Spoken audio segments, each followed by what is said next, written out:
আজি আমি এটা ডাঙৰ এই দুটা আঁচনিৰ কথা ক'লোঁ।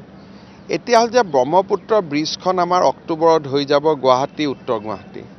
ট্ৰেফিক ভলিউমটো যেতিয়া আমি ষ্টাডি কৰিলোঁ, আমি দেখিলোঁ যে গৌৰীপুৰত বহুত গাড়ীৰ এটা যান-জঁট হ'ব পাৰে, কাৰণ বহুত গাড়ী আহিব আৰু বহুত মানুহে বৰ্তমানৰ ৰাস্তাটো ব্যৱহাৰ নকৰি গুৱাহাটী উত্তৰ গুৱাহাটীৰ দলংখনে ব্যৱহাৰ কৰিব অন্ততঃ প্ৰথম 2-3 বছৰ।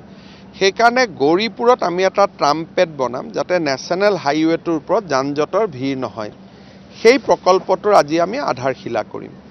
দ্বিতীয়তে লাচিত ঘাটৰ পৰা ভূতনাথলৈকে এই সমগ্ৰ অঞ্চলটো আমি যিটো ৰাস্তা বনাইছিলোঁ ফ্লাইঅভাৰ বা এলিভেটেড কৰিডৰ গুৱাহাটী উত্তৰ গুৱাহাটী দলঙৰ অংশ হিচাপে সেই পৰ্চনটো আজি আমি মুকলি কৰি দিম যাতে ভৰলুৰ যান-জঁটটো নোহোৱা হ'ব পাৰে। কিন্তু আচল যিখন দলং সেই দলংখন এই বছৰৰ শেষত হ'ব আৰু মোদী ডাঙৰীয়াক দলংখন মুকলি কৰাৰ বাবে পিছত আমি তেওঁক নিমন্ত্ৰণ জনাম।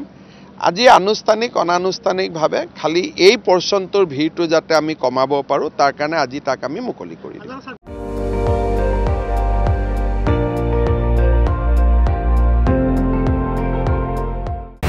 আপুনি চাই আছে ND24 সৰ্বশ্ৰেষ্ঠ নহয় সৰ্বোত্তমৰ দৌৰ।